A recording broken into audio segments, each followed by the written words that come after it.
Hello and welcome to Lecture 1. If you are following along on the syllabus, by this point in week 1 you have already read the syllabus, watched the welcome video, and hopefully also introduced yourself in the discussion area where there's the introduction section. So I'm hoping that you've done those things. If you haven't, make sure you also do those things as soon as you can. Those are sort of the first few steps for our semester together. So this is Lecture 1, where we're really going to start to dig into the actual content of the course, the material about cultural anthropology. I'm also hoping that by now you have read the first chapter in the Perspectives book.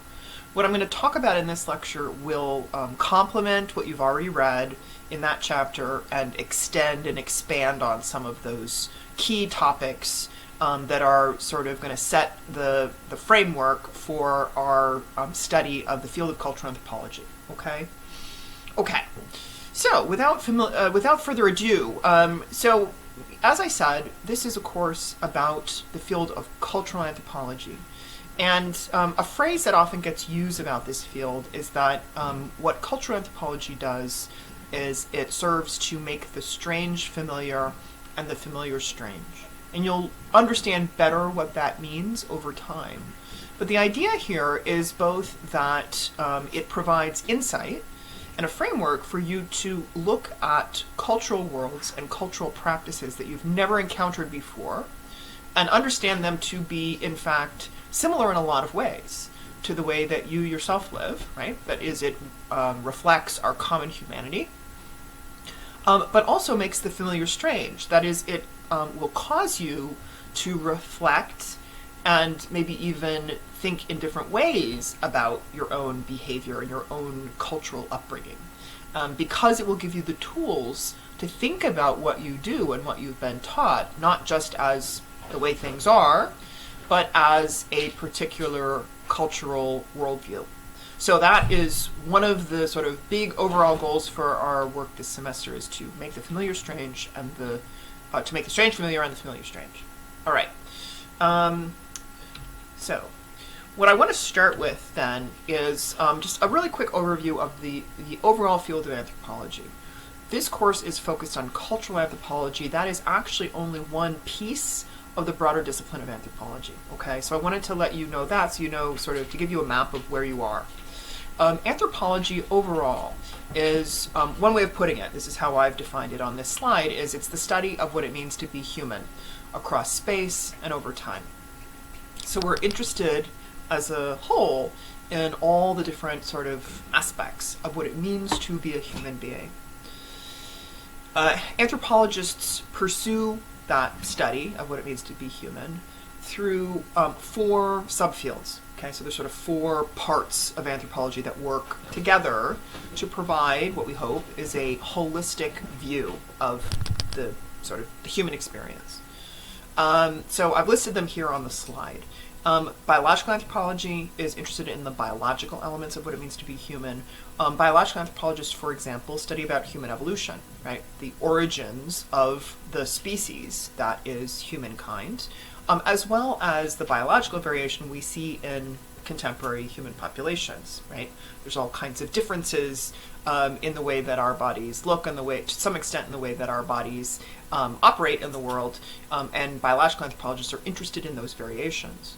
Archaeology is similar in a lot of ways to cultural anthropology. It's also interested in social life, right, as opposed to sort of the biology of human bodies. But archaeology is interested in social life in the past.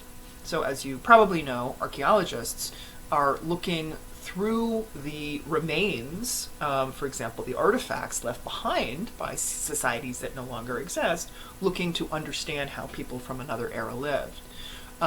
Linguistic anthropology is the 3rd subfield, and as the name suggests, it's the study of language in social context. So linguistic anthropologists are interested in the way that people talk, and the languages that they use, both the sort of organization of the language, but especially how people communicate. Language is certainly one of the hallmarks of what it means to be a human being, and linguistic anthropologists focus on that component. And then finally, last but not least, is cultural anthropology, which I'm defining here as the study of contemporary human social life. in this course, we will be focusing exclusively on cultural anthropology.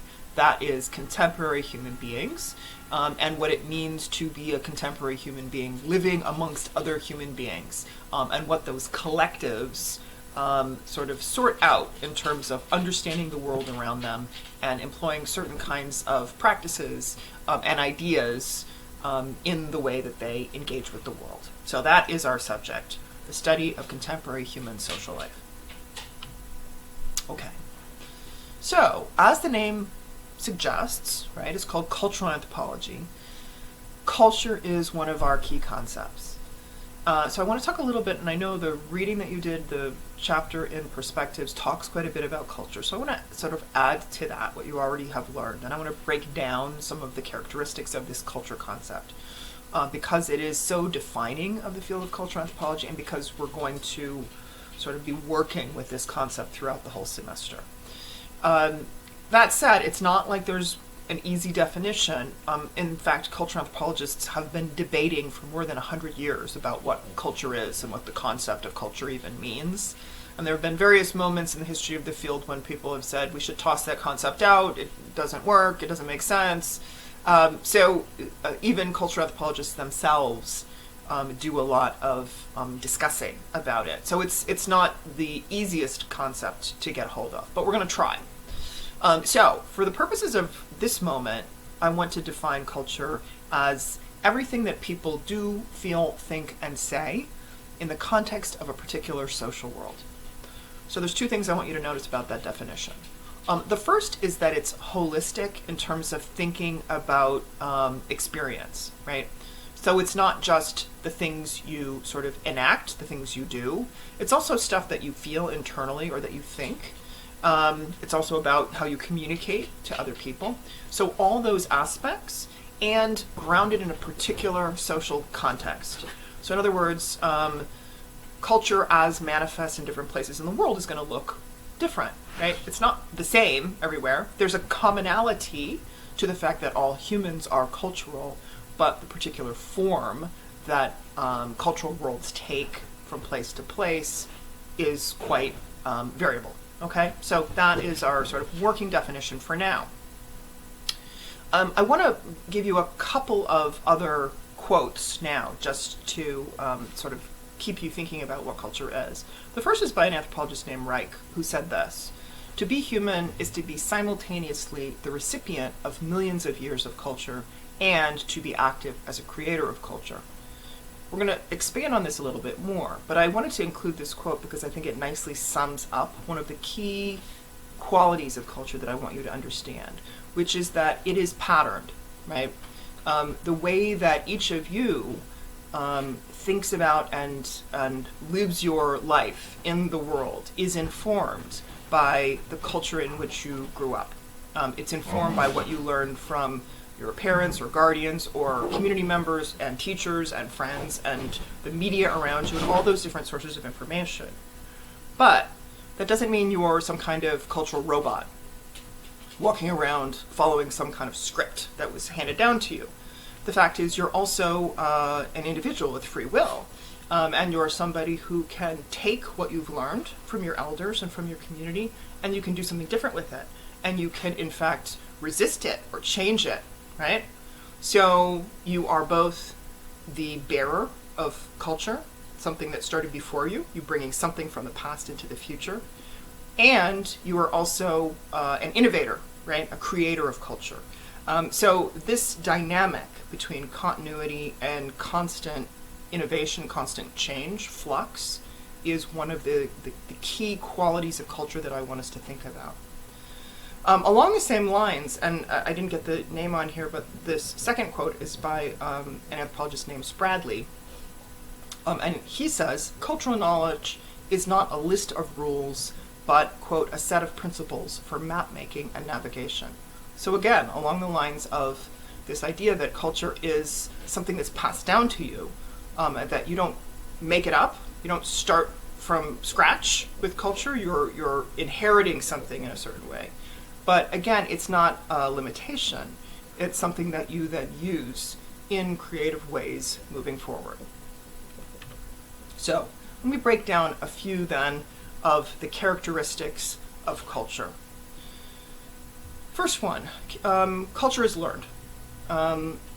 We as human beings are different than most, not all. There's some debate about whether other primates also have something that we might recognize as culture, but we're different than most other animals in the sense that we are not born with sort of instinct that would guide us on how to survive in the world. What you know about how you are to behave and what the world around you means is something that someone taught you, that you learned, again, typically from the people you grow up around, your family, in whatever form your family took. A lot of that learning is not explicit. Someone doesn't necessarily sit you down and say, here's how to be a culturally appropriate resident of the United States in the year 2020, but you absorb all that information from your cultural environment in a very similar way to the way that babies and children absorb language, for example, right? We don't have to put babies through language school. They learn how to speak by being around people speaking, right? In the same way, you learn how to be enculturated by being immersed in a cultural world and experiencing that over time. So again, it's not something that you sort of naturally know how to do. It's something that you learn from other humans around you. Culture is also shared. By definition, when we talk about culture, we're talking about something that is about social life. So it is passed certainly across generations, as I just suggested in that last slide, and it's shared sort of laterally, sort of across families and across communities and across societies. So by definition, culture is a shared worldview. On the other hand, even though it's shared, and it's, again, something passed down over generations, it's also something that's in flux. So culture is constantly changing over time. For example, the slide alludes to changing conceptions of what marriage is. Certainly in the US, we've seen considerable change in the sort of what is understood to be the basis for marriage, even just over the last several decades. So again, culture is not a straitjacket, it's not a script. It's a set of principles. It's also a set of principles that can be adjusted and changed over time, and they always are. Culture also includes universals. So as variable as culture is, there's certain stuff that we see pretty much everywhere. This is an image of a family composed of a man who has several wives and their children. And I put this slide up because marriage as an institution is one of those things that is human universal or quasi-universal. When we get to the section of the course where we're talking about family and marriage, I'm actually going to give you an example of a society of people who do not marry, just to push against that a little bit. Excuse me. But what we find is that human societies everywhere do some of the same kinds of things, right? There's some version of marriage in, again, almost everywhere in the world. But what we find is the particular ways that marriage is enacted vary considerably from place to place.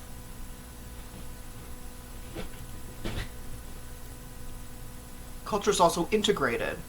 What I mean by that is that even as we tend to think of different aspects of culture as separate categories, and for example, even a course like this one, we're going to talk about these different components of human social life, sort of one after the other, as if they are, separate pieces of a puzzle.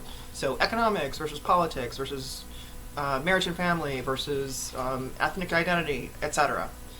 But the fact of the matter is that in actual life, in practice, culture is integrated, which means that all those aspects of human social life are actually all tangled together. They're all part of a whole.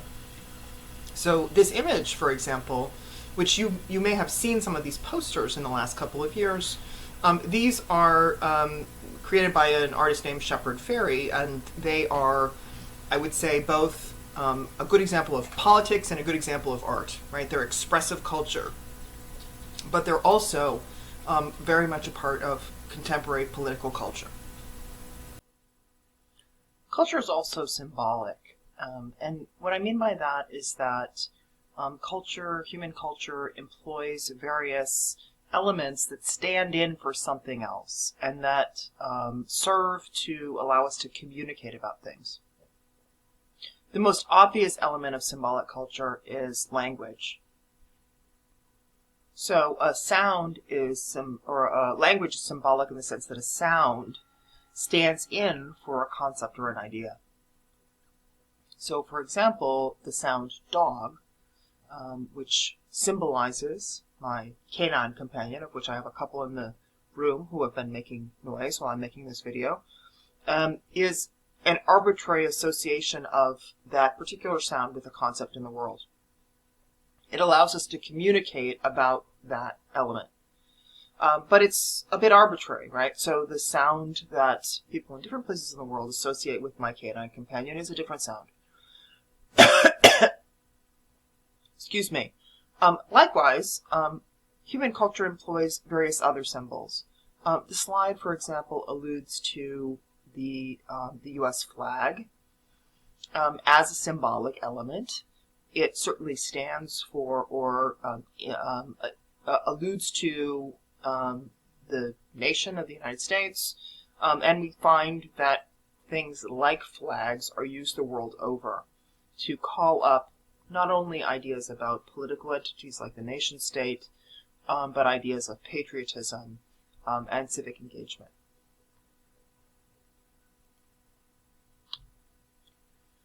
Culture also creates categories.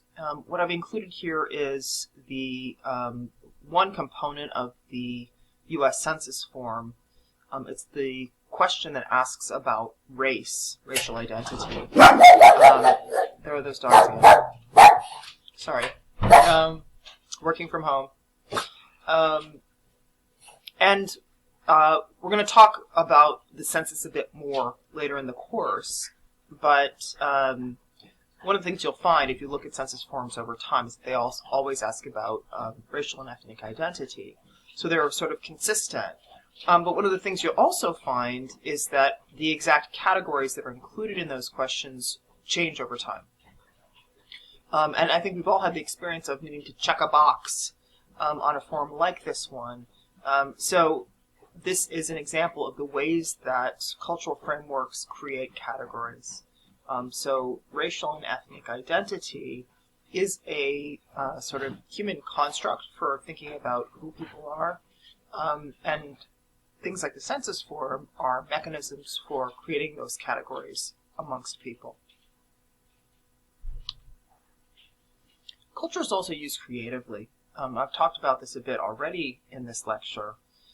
This slide is an image of the discipline of capoeira, which is a form of expressive culture that we find primarily in the country of Brazil, which is sort of in between martial arts and dance, and it also alludes to the history of the country of Brazil, and particularly the passage of people of African descent who were transported as slaves to that South American country. So there's something that is sort of about martial arts and combat that's embedded in this form, but there's also something that looks very much like expressive culture and dance. So again, this is just to suggest, and it also embodies history, right?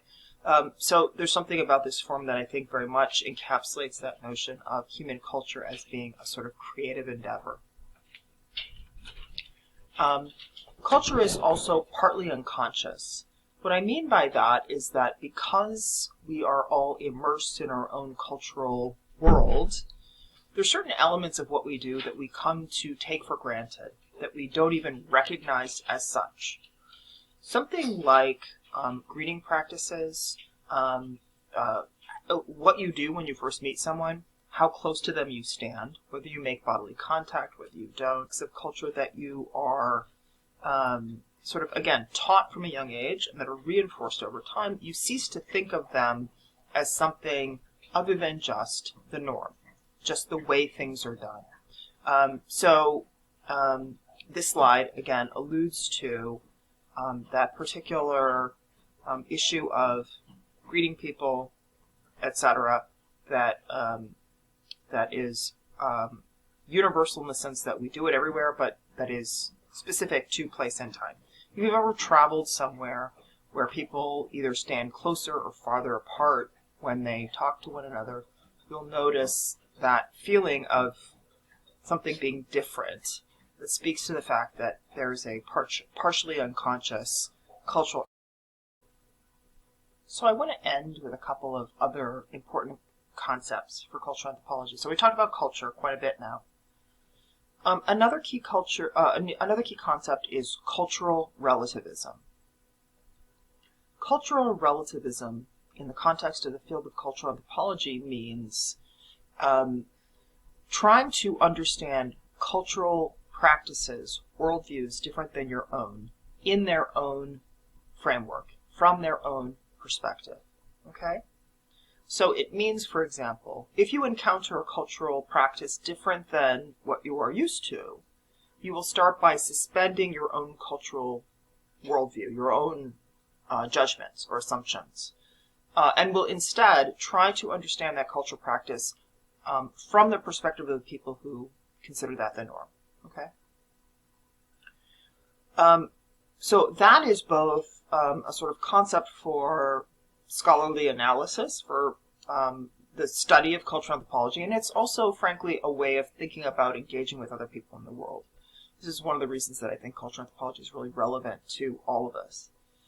Now, I want to make a couple of distinctions then, understanding that definition of cultural relativism. The first is that cultural relativism is opposed to the notion of ethnocentrism. Ethnocentrism is assuming that your own cultural framework, your own way of doing things is the center of the world, that it's the best way, the norm, the most obvious, and that therefore other ways of doing things are less than, less appropriate, problematic, etc. So cultural relativism, which is the ethos of cultural anthropology, it's one of the defining principles of cultural anthropology, is opposed to ethnocentrism. It attempts to challenge ethnocentrism. So by embracing the approach of cultural anthropology, we will attempt to get beyond, or to challenge, or to not fall into ethnocentric practices. All right. Now, all of that said, cultural relativism, on the other hand, is not the same as moral relativism. Sometimes when people talk about cultural relativism, they suggest that it means you can't have an opinion about what's right and wrong, right? That by embracing cultural relativism, you have to assume that whatever people do in their own cultural world, it's okay. The vast majority of cultural anthropologists would take issue with that. So cultural relativism is absolutely about suspending your own cultural framework in order to best understand the perspective of people in a particular social context. But it does not mean letting go of or abandoning your moral compass, for example. Lots of anthropologists are very, very concerned, for example, about upholding people's human rights, and would embrace a concept of universal human rights. That is, that people have the right to expect health, education, to be treated well, etc., to expect justice in the world. Being a cultural relativist and understanding that culture is variable, and that, for example, as the top slide shows, that there's no food that is more delicious or more disgusting than any other, that it's all about your cultural perspective on what tastes good. One can embrace that and still expect that there is some universal, and be committed to human well-being and to be concerned about human suffering. Right? So cultural relativism is opposed to ethnocentrism, but I would suggest that cultural relativism is not the same as moral relativism. Okay. We've talked a lot already. I've given you a lot of key concepts for study of cultural anthropology. And again, I just want to reiterate, as I did in our welcome video, that I'm available if you have questions about the course or about anything else about your time at Northeastern. Please don't hesitate to get in touch with me. Keep reading. Keep looking at the syllabus. Let me know if you have any questions, and we'll talk again soon.